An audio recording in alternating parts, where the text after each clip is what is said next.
A Gorizia proseguono i lavori per il recupero funzionale dell'ex sanatorio pneumologico, una storica struttura risalente agli anni 30 e destinata a diventare un punto di riferimento per i servizi sanitari del territorio. Attiveremo quei due pilastri del DM77 che sono l'ospedale di comunità, che è una struttura residenziale territoriale, e la casa della comunità, che è il centro di prossimità, cioè il centro di vicinanza a tutta l'utenza.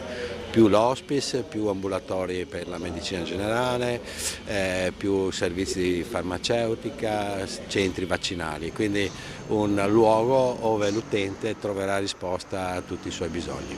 L'intervento punta a rafforzare i servizi territoriali, migliorando l'assistenza domiciliare e potenziando l'integrazione tra ospedali e cure primarie. La Casa della Comunità ospiterà un team multidisciplinare composto da medici di famiglia, pediatri, specialisti e infermieri di comunità, con l'obiettivo di coordinare i servizi dedicati ai pazienti cronici.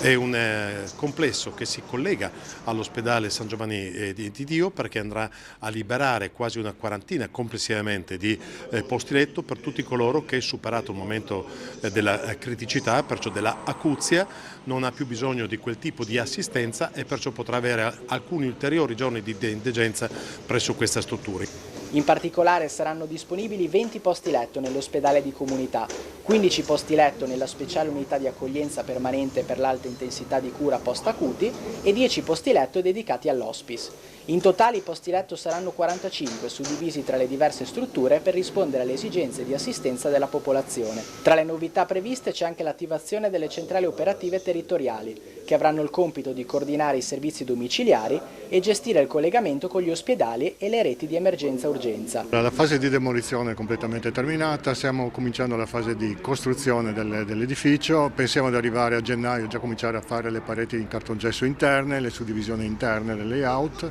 per arrivare già a marzo comunque ad avere delle stanze campione a cui poter nel caso fare delle modifiche, apportare delle modifiche e nel caso confermarle e distribuirle su tutto l'edificio.